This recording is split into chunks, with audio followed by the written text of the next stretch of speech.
ارے مرد کے لیے تمام زیورات یہ ناجائز اور حرام اور جہنم میں لے جانے والا کام ہے. مرد فقط ایک انگوٹھی پہن سکتا ہے, وہ بھی چاندی کی ہو, اور وہ چاندی کا وزن بھی 4.5 ماشا سے کم ہو, اور اس کے اندر ایک نگینا, ایک پتھر بھی ہو. بغیر پتھر والی بھی انگوٹھی نہیں پہن سکتے, یا 4.5 ماشا سے زیادہ وزن والی انگوٹھی بھی نہیں پہن سکتے, اور وہ بھی فقط چاندی کی ہو اور کسی دھات کی نہ ہو. لیکن اتنے زیورات پہننے کی عادت بن گئی. لوگ کہتے ہیں مدینے سے چھلا لایا ہوں, مدینے سے کڑا لایا ہوں. ارے مدینے والے نے جو فرمایا اس پر عمل کیجئے. تو بہرحال میرے میٹھے اور پیارے اسلامی بھائیوں, بات چل رہی ہے سنت رسول کی, محبت رسول کی. خدارا اپنے سراپے کو دیکھ لیجئے کہ کیا سرکار کا عاشق ایسا ہوتا ہے, اس کا چہرہ ایسا ہوتا ہے, اس کا لباس ایسا ہوتا ہے, اس کا کھانا پینا ایسا ہوتا ہے. ہم جمعے کے خطبے میں بار بار یہ اعلان سنتے ہیں, الا لا ایمان لمن لا محبت لا. اے میرے میٹھے اسلامی بھائیوں, جب آپ گھر جائیے گا, جو میرے مدری چینل کے ناظرین ہیں ان سے بھی میں یہ بات عرض کروں گا, ذرا آئینے کے سامنے کھڑے ہو جائیے گا اور اپنے آپ سے ایک سوال کیجئے گا, اور وہ سوال یہ ہے کہ میں کہاں سے نبی پاک علیہ الصلوۃ والسلام کا غلام دیکھتا ہوں. آقا کا عاشق کہلاتا تو ہوں, کہتا تو ہوں اپنے آپ کو. ذرا اوپر سے شروع کیجئے گا. بال نبی پاک کے طریقے والے ہیں یا آقا کے دشمنوں کے طریقے والے ہیں؟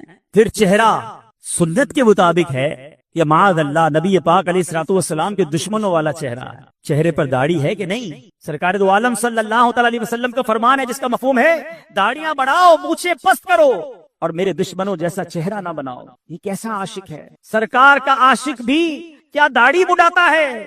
کیوں عشق کا چہرے سے اظہار نہیں ہوتا؟ پھر ذرا لباس دیکھیے گا اپنا, اگر سنتوں والا ہے تو ٹھیک ہے, اور اگر نہیں انگریزوں والا اور بے پردگی والا لباس ہے پھر اپنے آپ سے پوچھئے گا کہ میں کہاں سے مسلمان ہوں. پھر ذرا تھوڑی دیر گفتگو کرتے وقت نوٹ کیجئے گا کہ ہماری گفتگو کے اندر الفاظ کون سے ہیں. کیا السلام علیکم ورحمۃ اللہ وبرکاتہ کی عادت ہے؟ وعلیکم السلام ورحمۃ اللہ وبرکاتہ کی عادت ہے؟ سبحان اللہ, ماشاء اللہ, انشاء اللہ, یہ ہماری زبان پر ہے یا فلمی ڈائلاگ ہیں, گانے باجے ہیں, بے حیائی کی باتیں ہیں؟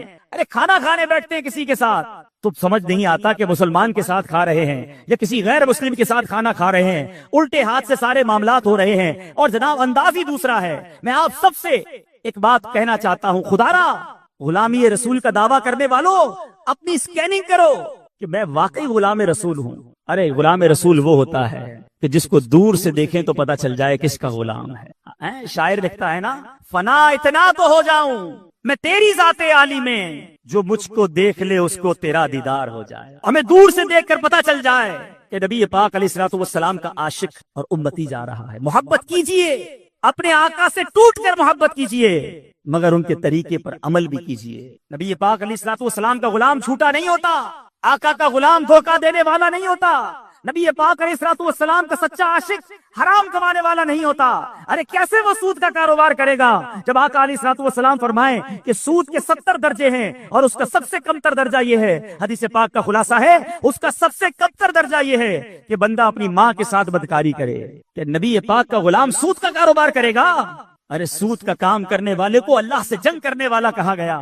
چھوڑ دو یہ کاروبار, نہ کرو کاروبار میں ملاوٹ, نہ بولو جھوٹ, نہ کماؤ حرام. یہ سرکار کی غلامی نہیں, یہ بربادی کی طرف جا رہے ہیں. یہ جمعے کا خطبہ زبردست میسج ہے ہمارے لیے. الا لا ایمان لمن لا محبت لا. ارے نہیں ہے اس کا ایمان کامل جس کے دل میں نبی پاک علیہ الصلوۃ والسلام سے محبت نہیں ہے. محبت کیجئے, وہ دل بیکار ہے جس دل میں عشق رسول نہیں ہے, وہ دل بیکار ہے جس دل میں محبت رسول نہیں ہے. اے میرے میٹھے اور پیارے اسلامی بھائیوں, اس کے بعد جمعے کے خطبے میں ہمیں اور آگے جا کر سمجھایا جا رہا ہے, البر لا یبلا والذنب لا ینسا والدیان لا یموت اعمل ما شئت کما تدین تدان. اس کا ترجمہ اگر سمجھ آ جائے نا, ڈرا دینے کے لیے کافی ہے. فرمایا جا رہا ہے البر لا یبلا, نیکی پرانی نہ ہوگی, والذنب لا ینسا, اور گناہ بھلایا نہ جائے گا, والدیان لا یموت, اور جس نے فیصلہ کرنا ہے, جس نے بدلہ دینا ہے وہ مرتا نہیں, اسے موت نہیں آتی. اعمل ما شئت کما تدین تدان. کہا گیا کر لے جو کچھ کرنا ہے, بدلہ دیا جائے گا. کر لے جو کرنا ہے, آخر موت ہے. ایک دن مرنا ہے، آخر موت ہے۔ یہ اتنی زبردست حدیث ہے۔ فرمایا البر لا یبلا، نیکی پرانی نہیں ہوتی، نیکیاں کرتے جاؤ، جمع کراتے جاؤ، وہ رب نیکوکاروں کا اجر ضائع نہیں کرتا۔ والذنب لا ینسا، گناہ کر کے ہم بھول جاتے ہیں، مگر یہ گناہ بھلایا نہیں گیا، کہیں نوٹ ہو گیا۔ ہم بڑے عجیب لوگ ہیں، ہم نے اتنے گناہ کیے ہمیں یاد ہی نہیں ہے، نیکیاں ساری یاد رکھی ہوئی ہیں۔ ہمارے اسلاف نیکیاں بھول جاتے، گناہ یاد رکھتے۔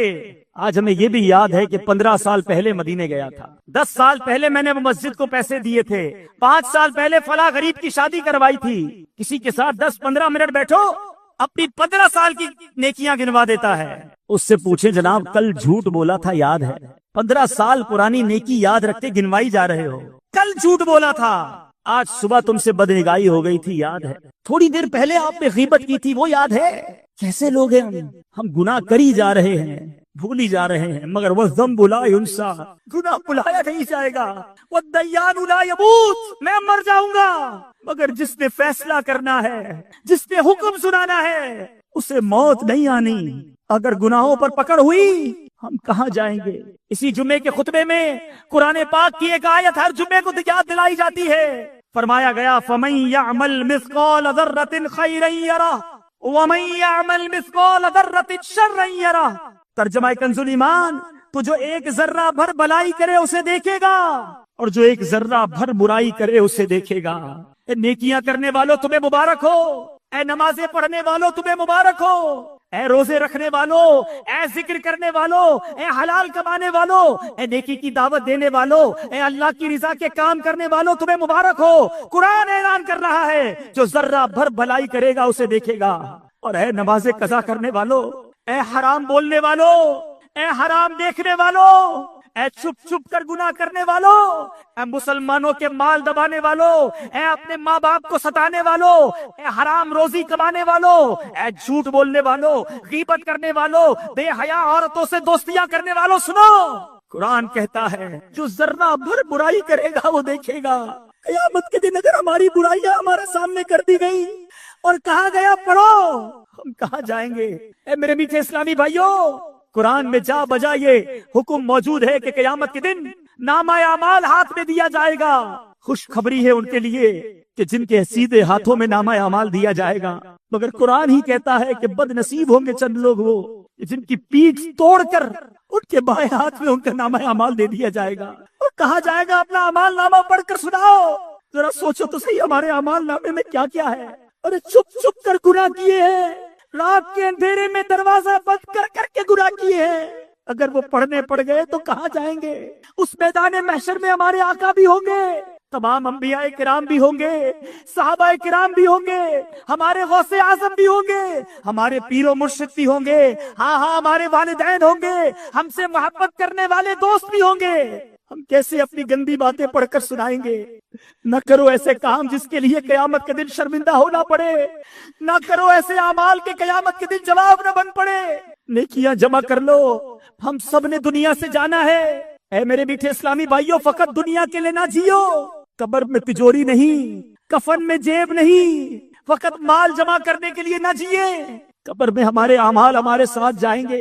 اے میرے میٹھے اور پیارے اسلامی بھائیوں، آؤ، وہ رب بڑا قریب ہے، آؤ اس سے معافی مانگ لو، آؤ توبہ کر لو، آج رب کی بارگاہ میں سر کو جھکا لو۔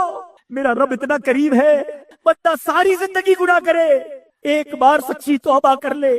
حدیث پاک میں آتا ہے التائب من الذنب کمن لا ذنب لہ، گناہوں سے توبہ کرنے والا ایسا ہے اس نے گناہ کیا ہی نہیں۔ آؤ آج توبہ کر لو، نامہ اعمال گناہوں سے بھرا ہوا ہے، میں بھی جانتا ہوں، آپ بھی جانتے ہیں، مگر میرا رب اتنا قریب ہے، ایک بار سچی توبہ بندہ کر لے، وہ نامہ اعمال کے گناہوں کو معاف کر دیتا ہے، اس کے نامہ اعمال سے وہ گناہ مٹا دیے جاتے ہیں۔ دنیا میں ہم جرم کریں، ہمارا ریکارڈ لکھ لیا جاتا ہے، میرے رب کی شان دیکھو، بندہ توبہ کرے، رب نامہ اعمال سے سارے گناہ ہی مٹا دیتا، بلکہ جس پر کرم نواز ہو جائے اس کے گناہ نیکیوں سے بدل دیتا ہے، بس توبہ کرنے کی دیر ہے۔ میرے آقا فرماتے جس کا مضمون ہے کہ بے شک تم میں سے بروز قیامت میرے سب سے زیادہ نزدیک وہ ہوگا جس نے دنیا میں مجھ پر سب سے زیادہ درود پڑھے ہوں گے۔ بظاہر تو یہ بڑی مختصر حدیث ہے، لیکن اس کے پیچھے جو انعام ہے, جو ریوارڈ ہے, اگر اس پر توجہ دیں تو سمجھ آئے گا کہ یہ کتنا بڑا انعام ہے. مجھے بتائیے نا, محشر کا دن یہ کتنا مشکل دن ہوگا. سورج 1.25 میل پر ہوگا, زمین تانبے کی ہوگی, پل صراط سے گزرنا ہوگا, نامہ اعمال کھلنے ہوں گے, اعمال تولے جائیں گے, کتنی ڈیفیکلٹیز, کتنی مشکلیں ہوں گی. مگر وہ کون ہوگا جو اس دن ان تمام مشکلوں میں بھی ہماری مدد فرمائیں گے؟ وہ کوئی اور نہیں ہے. بریلی کے تاجدار لکھتے ہیں نا کہ سنتے ہیں کہ محشر میں صرف ان کی رسائی ہے, اور کوئی نہیں ہے ان کے سوا. سنتے ہیں کہ محشر میں صرف ان کی رسائی ہے, گر ان کی رسائی ہے لو جب تو بنائی ہے. اب ذرا غور کرے, جو لوگ حج پہ گئے ہیں وہ میری بات ذرا جلدی سمجھ جائیں گے. عرفات کے میدان میں کتنی پبلک ہوتی ہے؟ 25-30 لاکھ, 40 لاکھ. لیکن جو حج پر جاتے ہیں انہیں لگتا ہے کہ 25-30 لاکھ کہتے کس کو ہیں. تواڈی پنجابی میں کہتے ہیں لگ پتا جاتا ہے کہ عوام کہندے کس کو ہیں. اتنی پبلک, جدھر دیکھو سر ہی سر, ادھر جو ایک بار بندہ کھو جائے دوبارہ نہیں مل سکتا. 25-30-40 لاکھ لوگوں کا یہ عالم ہے, تو محشر میں کتنے لوگ ہوں گے؟ 8 ارب کے قریب تو اس وقت دنیا میں بندے ہیں, ٹھیک ہے. 7 ارب 90 کروڑ کے قریب تو دنیا کی آبادی پہنچ گئی ہے. تھوڑے دنوں میں یہ 8 ارب ہو جانی ہے. 8 ارب ابھی ہیں. حضرت آدم علیہ السلام سے لے کر صبح قیامت تک جتنے لوگ اس دنیا میں آئیں گے سب اس میدان میں موجود ہوں گے. رش کتنا ہوگا, ہجوم کتنا ہوگا. اچھا, اس میں جتنے مسلمان ہیں سب چاہتے ہیں کہ نبی پاک کے قریب ہو جائے. ابھی اس ہال میں 1000-1500 شاید لوگ ہوں گے. کافی لوگ چاہ رہے ہیں آگے آنا, سب شاید مجھ سے مل بھی نہ پائیں.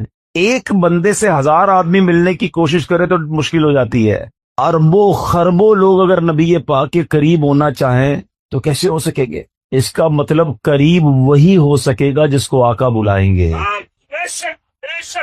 اب کس کو بلایا ہے سوچ لو. آقا فرماتے تم میں سے میرے قریب وہ ہوگا جس نے دنیا میں زیادہ درود پڑھے ہوں گے. اب درود پڑھنا تو قیامت کے دن نبی پاک کے قرب کا ذریعہ ہو گیا. اتنے رش کے اندر میں کیسے قریب پہنچوں گا؟ اللہ اکبر. اور جب قریب پہنچ گئے نا تو پتہ پھر مسئلہ کیا ہونا ہے, آسانی کیسے ہو جائے گی. بہت پیاس لگے گی سنا ہے محشر کے دن, مگر اعلیٰ حضرت کہتے ہیں ٹھنڈا ٹھنڈا میٹھا میٹھا پیتے ہم ہیں پلاتے یہ, اپنی بنی ہم آپ بگاڑے ہیں, کون بنائے بناتے یہ ہیں. ارے جب باپ ہی نہیں پوچھے گا, وہ باپ جو آج بچوں کے لیے ڈبل ڈیوٹی کرتا ہے, مگر قیامت کے دن ایسے نفسا نفسی کا عالم ہوگا کہ نہ باپ پوچھے گا نہ ماں کام آئے گی. سنو میرے آقا اس دن کیا کریں گے, ماں جب اکلوتے کو چھوڑے آ کہہ کے بلاتے یہ ہیں. باپ جہاں بیٹے سے بھاگے لطف یعنی کرم وہاں فرماتے یہ ہیں. اللہ اکبر. اس سے سیکھنے کو یہ مل رہا ہے کہ اگر محشر کے دن کی سختیوں سے بچنا ہے, ڈیفیکلٹیز سے بچنا ہے, تو آقا کے قریب جانا ہے, اور آقا کے قریب جانا ہے تو درود پاک کثرت سے پڑھنا ہے. تو آج سارے اسلامی بھائی نیت کریں. اتنا سارا ٹائم ہم موبائل فون کے ساتھ گزارتے ہیں, گھنٹوں گزر جاتے ہیں سوشل میڈیا پر فالتو میں, لیکن درود نہیں پڑھتے, ذکر نہیں کرتے, تلاوت نہیں کرتے. یہ زندگی بیکار نہ گزاریے پلیز. اپنی زندگی کو قیمتی سمجھیے. ایک ایک سانس یہ اللہ کی نعمت ہے. جتنا ہو سکے عبادت میں, ذکر و درود میں, نیکی کے کاموں میں صرف کریں. آئیے مل کر محبت کے ساتھ بآواز بلند درود پاک پڑھ لیں. صلو علی الحبیب صلی اللہ تعالی علی محمد صلی اللہ علیہ وسلم. آج میں مختصراً ایک ایسا واقعہ آپ کو میں نے سنانا ہے کہ جو قرآنی واقعہ ہے, اللہ کے نبی کا واقعہ ہے. اس واقعے کو سنانے کے میرے 2 مقصد ہیں. ایک تو قرآن کا واقعہ سنیں گے, اس واقعے میں جو میسج ہے وہ ہم لینے کی کوشش کریں گے, اور دوسرا مقصد یہ ہے کہ یہ واقعات تو ہمیں پتہ ہونے چاہیے تھے. اللہ کے کلام میں یہ واقعات موجود ہیں, مگر بہت بڑی تعداد ہے جو قرآن سے دور زندگی گزار رہی ہے. ہمیں شاید دنیا کی بہت ساری معلومات ہے, لیکن مسلمان ہونے کے باوجود قرآن کے بارے میں معلومات نہیں ہوتی. نہ قرآن پورا تجوید سے پڑھا ہوتا ہے, نہ ترجمہ پڑھا ہوتا ہے, نہ تفسیر پڑھی ہوتی ہے. مجھے ایک بات بتائیں, پہلے صبح اٹھتے تھے نا لوگ, اللہ رسول کا نام لیتے تھے. اچھا پہلے پھر اس کے بعد اخبار پڑھتے تھے. اب اٹھتے ہی فون اٹھاتے ہیں, پہلا کام, اور یہ دیکھتے کس کس کا میسج آیا ہے. جب تک ہمارے واٹس ایپ میسیجز، ہمارے جو بھی ہمیں پیغامات آئے، ہم سنتے نہیں، ہمیں چین نہیں آتا، کوئی اہم بات رہ نہ جائے۔ مجھے ایک بات بتاؤ، تمہارے دوست کا، تمہارے کاروباری ساتھی کا پیغام مس نہ ہو جائے، اس بات کا خیال ہے؟ اتنی عمر ہو گئی، اللہ کا پیغام قرآن تمہارے پاس آیا ہوا ہے، وہ پڑھ لیا، جان لیا رب نے کیا فرمایا ہے، اللہ نے ہمارے لیے کیا پیغام دیا ہے؟ کبھی سوچا آپ نے؟ قرآن تو ویسے ہی اللہ کا پیغام ہے، مگر خاص طور پر 89 آیتیں وہ ہیں جس میں اللہ نے براہ راست ڈائریکٹلی مجھ سے اور آپ سے بات کی ہے، اور کیا فرمایا؟ یا ایھا الذین آمنو، اے ایمان والو، اے ایمان والو۔ ہم ایمان والے ہیں نا، ہم سے بات ہوئی ہے، کیا ہم نے وہ 90 کے قریب آیتیں پڑھ لی؟ یہ اللہ نے کیا فرمایا، مجھ سے کیا بات کی ہے؟ میری فیملی کا، میرے دوستوں کا، میرے بزنس کولیگز کا پیغام ڈسٹرب نہ ہو، اس کا خیال ہے۔ اللہ نے قرآن میں ہمیں پیغام دیا ہوا ہے، ہمارے پاس ٹائم ہی نہیں ہے۔ مرنے کے بعد کیا ہم یہ جواب دے سکیں گے کہ یا اللہ ٹائم نہیں تھا اس لیے قرآن نہیں پڑھ سکا؟ خدا را قرآن سے دور نہ رہیں، پڑھیں قرآن کو، اتنا کچھ موجود ہے۔ اور حدیث پاک کا مضمون ہے وہ دل ویران ہے جس میں کچھ قرآن نہیں ہے۔ سوچو کہ ہمارے دل میں کتنا قرآن ہے، ہم کتنا قرآن پڑھتے ہیں۔ اب میں قرآن کا واقعہ سناتا ہوں۔ ایک مقصد یہ ہے کہ قرآن سے محبت بڑھے، قرآن پڑھنے کا ذہن بنے۔ قرآن سے دور رہ کر زندگی اچھی نہیں ہے۔ یہ قرآن، وہ دیکھیں نا، ہمارے موبائل میں بہت سارے سافٹ ویئرز ہوتے ہیں اور روز کئی بار کھولتے ہیں، مگر جس دن میں اور آپ قبر میں جائیں گے نا، ہمارے سارے سافٹ ویئر آف لائن ہو جائیں گے۔ بلکہ کچھ دوست کہیں گے یار کئی دن ہو گئے آن لائن نہیں ہوا، اور بعد میں پتا چلے گا یہ بندہ تو خود ہی آف لائن ہو گیا ہے، خود ہی دنیا سے چلا گیا ہے۔ اس کا مطلب یہ ہوا کہ قبر میں جا کر سارے سافٹ ویئر آف لائن ہو جائیں گے، مگر جس نے قرآن کو تھاما ہوگا یہ قبر میں بھی آن لائن رہے گا، یہ قبر میں بھی تمہارے ساتھ جائے گا، قبر کا نور بنے گا۔ تو کیوں نہ روز کچھ نہ کچھ قرآن پڑھا جائے؟ تو آئیے نیت کر لے، پہلی نیت تو یہ کر لے کہ ہم روز کچھ نہ کچھ قرآن پڑھیں گے انشاءاللہ، اس کو سمجھنے کی بھی کوشش کریں گے۔ ہے نا دعوت اسلامی آپ کے پاس، بچوں کے مدرسے الگ تو بڑوں کے مدرسے الگ، آن لائن مدرسہ الگ، آپ پڑھنے والے تو بنے، ہر جگہ آپ کو فیسلٹی دعوت اسلامی دے رہی ہے کہ کسی طرح قرآن پڑھ لے اور اسے سیکھ لیں۔ اور اب آتے ہیں اس بڑے ہی عجیب و غریب واقعے کی طرف، اور یہ واقعہ ہے حضرت یونس علیہ السلام کا۔ شہر تھا نینوا جس کی ہدایت کے لیے آپ کو بھیجا گیا۔ آپ نے اپنی قوم کو اللہ کی طرف بلایا، وہ لوگ شرک کرتے تھے، وہ اللہ پر ایمان نہیں لاتے، بت پرستی کرتے تھے۔ آپ نے بہت ان کو سمجھایا، اللہ کی طرف بلایا، وہ قوم ہدایت نہیں پاتی تھی، ایمان لانے سے انکار کر دیا، الٹا آپ کے سامنے سرکشی کرتے تھے۔ تو آخرکار آپ نے کہا کہ اے لوگو، اب اگر تم ایمان نہیں لا رہے تو سنو، میں تمہیں عذاب کے بارے میں بتا رہا ہوں، اب تم پر عذاب آئے گا، اور میں کوئی بات جھوٹی نہیں کرتا۔ اب قوم کے لوگوں نے مشورہ کیا کہ یہ بات تو کبھی جھوٹی کرتے نہیں ہیں، اب ان پر نظر رکھو، اگر تو یہ راتوں رات ہمارے شہر سے چلے جائیں نا تو سمجھ لو عذاب آنے والا ہے، کیونکہ اگر یہ اللہ کے نبی ہیں تو جس شہر میں اللہ کے نبی ہوتے ہیں وہاں عذاب نہیں آتا۔ وہ قوم بت پرست بھی تھی مگر یہ بات بھی مانتی تھی۔ آپ پر فوکس کیا، آپ پر نظر رکھی، اور دیکھا کہ رات آپ شہر سے باہر تشریف لے گئے، صبح ہوئی تو عذاب کی بدلیاں، یعنی عجیب و غریب قسم کے بادل آنا شروع ہو گئے۔ قوم سمجھ گئی کہ اب عذاب آنے والا ہے، حضرت یونس کو ڈھونڈو۔ انہوں نے تلاش کیا، حضرت یونس پورے شہر میں نہیں ملے۔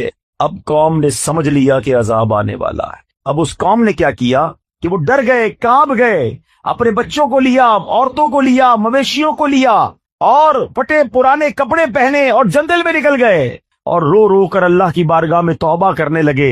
حضرت یونس علیہ السلام پر اقرار اور ایمان لانے کی نیتیں کرنے لگے۔ شوہر بیوی سے الگ ہو گیا، مائیں بچوں سے الگ ہو گئیں، سب کے سب استغفار شروع کر دیا، گر گڑا کر رونے لگے۔ عذاب کے بادل آ چکے تھے مگر یہ روتے رہے، گر گڑاتے رہے۔ جو مظالم آپس میں انہوں نے کیے تھے، ایک دوسرے سے معافیا مانگنے لگے، کسی کی حق تلفی کی تھی اس کا حق واپس لوٹا دیا۔ سچی توبہ کر کے کہتے ہیں یا اللہ، ہم حضرت یونس کے رب پر ایمان لائے، وعدہ کرتے ہیں ہمیں معاف فرما دے۔ اللہ کریم کو ان لوگوں کی اس گریہ وزاری پر، مخلصانہ گریہ وزاری پر، بے قراری پر رحم آیا اور عذاب اٹھا لیا گیا۔ دھواں اور عذاب کی بدلیاں جو تھیں، وہ بادل عجیب و غریب وہ دفع کر دیے گئے۔ شہر میں لوگ آئے اور امن و چین کے ساتھ رہنے لگے۔ اللہ کریم قرآن مجید میں اس کے بارے میں کیا ارشاد فرماتا ہے؟ قرآن کی پوری سورت کا نام سورہ یونس ہے، یہ پورا واقعہ اس میں موجود ہے۔ اللہ سورہ یونس میں ارشاد فرماتا ہے، تو ہوئی ہوتی نہ کوئی بستی کہ ایمان لاتی تو اس کا ایمان کام آتا. ہاں یونس کی قوم جب ایمان لائے ہم نے ان سے رسوائی کا عذاب دنیا کی زندگی میں ہٹا دیا اور ایک وقت تک انہیں برتنے دیا. یاد رہے کہ اللہ کی قدرت کا ایک اصول ہے کہ جب قوم پر عذاب آ جاتا ہے تو عذاب آنے کے بعد توبہ مفید نہیں رہتی، توبہ قبول نہیں کی جاتی. مگر یونس علیہ السلام کی قوم پر یہ احسان ہوا کہ عذاب کی بدلیاں آ چکی تھیں، مگر جب وہ ایمان لائے تو ان سے عذاب کو اٹھا لیا گیا. اب ماجرا یہ ہوا، اللہ کے نبی تھے، آپ کو بتا دیا گیا تھا کہ عذاب آنا ہے. آپ نے اپنی قوم کو بتایا کہ عذاب آنے والا ہے، خود چلے گئے تھے. آپ جب واپس آئے تو دیکھا قوم چین سے رہ رہی ہے، کوئی عذاب نہیں آیا. تو لوگوں نے کہا کہ حضور آپ اپنی قوم میں تشریف لے جائیں. فرمایا میں کیسے جاؤں؟ اب میں قوم میں جاؤں گا یہ لوگ تو مجھے جھوٹا سمجھیں گے اور مجھے قتل کر دیں گے. میں تو ان کو کہہ کر آیا تھا عذاب آئے گا. آپ اپنی قوم کی طرف جانے کی بجائے آپ اس قوم سے دور سمندر کی طرف چلے گئے، کشتی میں بیٹھے. جب وہ کشتی آگے جاتی ہے تو بیچ سمندر میں جا کر وہ کشتی رک گئی.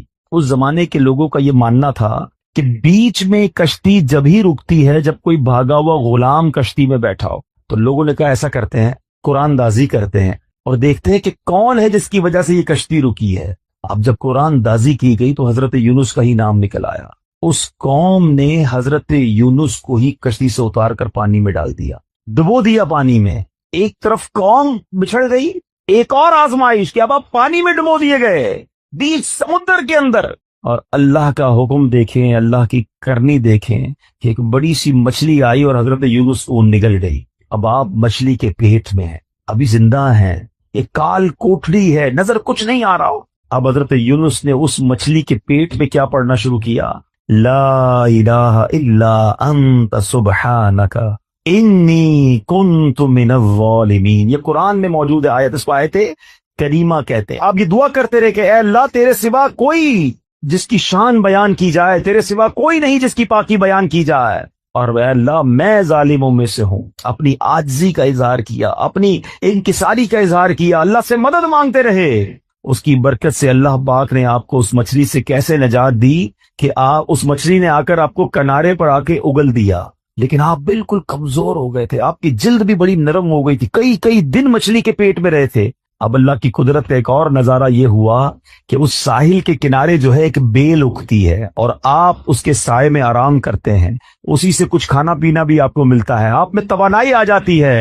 اور اب آپ اپنی قوم کی طرف جب جاتے ہیں تو قوم انتہائی محبت اور احترام کے ساتھ آپ کو ویلکم بھی کرتی ہے اور ایمان بھی لے آتے ہیں. یہ واقعہ میں نے بڑے مختصر انداز میں آپ کو سنا دیا. سورہ یونس کی تفسیر پڑھیں تو اندازہ ہوگا کہ اللہ کی قدرت کے کیسے کیسے نظارے قرآن میں موجود ہیں. عقل حیران ہو جاتی ہے کہ مچھلی کے پیٹ میں حضرت یونس علیہ السلام کیسے زندہ رہے. اللہ اکبر. تو اے میرے میٹھے اسلامی بھائیوں، اب اس واقعے سے ہمیں بہت کچھ سیکھنے کو ملتا ہے. ہمیں یہ سوچنا چاہیے کہ مچھلی کے پیٹ میں آپ کتنا ٹائم رہے. ایک روایت کے مطابق آپ کئی دن مچھلی کے پیٹ میں رہے، مگر اللہ پاک کی شان دیکھیں کہ رب نے بچانا تھا تو مچھلی کے پیٹ میں بھی بچائے رکھا. زندہ رکھنا ہو کہتے ہیں جسے اللہ رکھے اسے کون چکھے. اب اس ایک قرآنی واقعے سے بہت کچھ سیکھنے کو مل رہا ہے. پہلی بات یہ سیکھنے کو ملی کہ سچی توبہ یہ اللہ کی رضا کا سبب ہے. کتنے گناہ کیوں نہ ہو جائیں، کتنی خطائیں کیوں نہ ہو جائیں، اس کی بارگاہ میں اگر گر گڑایا جائے تو وہ خاص کرم فرماتا ہے، وہ آتے عذاب ٹال دیتا ہے، وہ رحمت کی برکھا برساتا ہے. مگر پرابلم یہ ہے کہ آج ہم اللہ کی بارگاہ میں سر نہیں جھکاتے، اس سے سچی توبہ نہیں کرتے، اس سے دوستی نہیں کرتے. گناہ ہو گئے نا، مگر وہ کریم ہے، وہ رحیم ہے، اس سے مانگ لے معافی، مگر سچی معافی مانگے. یہ توبہ نہیں ہے کہ یا اللہ میری توبہ، یا اللہ میری توبہ، اور پھر دوسرے گناہوں کے پلان باقی ہیں. نہیں، سچی توبہ کہ اب نہیں کروں گا. جتنے گناہ ہیں وہ کریم کرم فرمائے تو ایک باری میں معاف فرما دیتا ہے. کیا خوبصورت شعر پنجابی شاعر کہتا ہے نا، کتنا کریم ہے میرا مالک.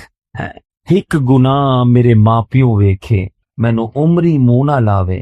ایک گناہ میرا ماں پیو ویکھے مینو عمری منہ نہ لاوے. لکھ گناہ میرا مالک ویکھے او پھر بھی پردے پاوے. کتنی خطائیں ہیں مگر وہ رب پھر بھی روزی دے رہا ہے، پھر بھی کھانا دے رہا ہے، پھر بھی سانسیں دے رہا ہے، پھر بھی ہم آنکھیں حرام دیکھتی ہیں مگر وہ اندھا نہیں کر رہا. ہمارے ہاتھ غلط کام